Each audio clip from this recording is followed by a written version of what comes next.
Second question है, एक प्रतिरोधक के सिरों पर बैटरी जोड़ने से वोल्ट मीटर का पठन 10 वोल्ट है।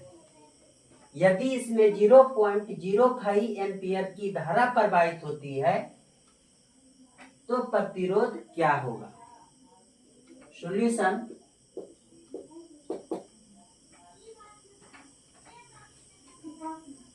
भी कितना दिया हुआ है 10 वोल्ट, एम्पियर मतलब आई होगा, वो विद्युत धारा को मात्रक एम्पियर होता है, विद्युत धारा का मात्रक एम्पियर होता है। यहाँ ए लिखा है मतलब आई दिया हुआ है 0.05 एम्पियर। तो कहता है कि R is equal to what, क्या कह रहा है? R is equal to what? Ohm's law से हम जानते हैं, ओह्म्स लॉ V बराबर I इंटू R, ये जानते हैं। तो V कितना है 10 वोल्ट और I कितना दिया हुआ है 0.05 एम्पियर।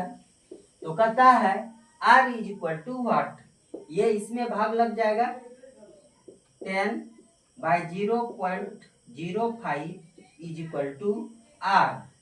2 अंक के बाद 10 मतलब है, इसको उड़ाएंगे तो 2 जीरो आ जाएगा ऊपर, 5 से कटाएंगे 5 दूना 10 यानी 00, तो 200 इक्वल टू R, इसलिए R इक्वल टू 200 प्रतिरोध का मात्रक ओम, इसलिए ओम दे दिए।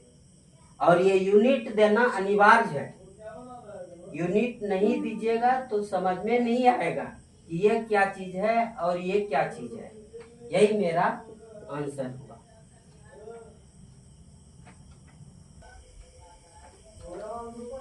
थर्ड क्वेश्चन है, किसी विद्युत लैंप का प्रतिरोध क्या होगा यदि उसे 220 वोल्ट के लाइन से जोड़ने पर वह 20 एम्पियर का उपयोग करता है।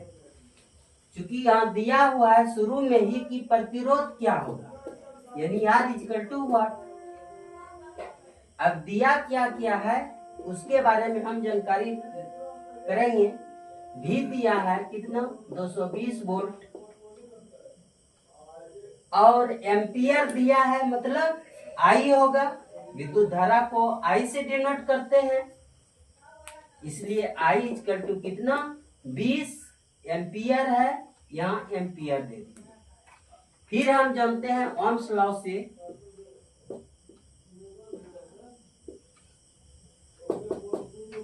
V बराबर I इंटू R, यही जानते हैं।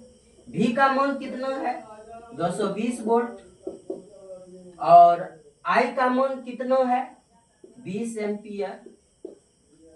R निकालना है, 0 0 क्लियर, 2 गुना 11 22, बराबर में भी कटता है यानी 11। प्रतिरोध का SI यूनिट होता है ओम, इसलिए R बराबर 11 ओम।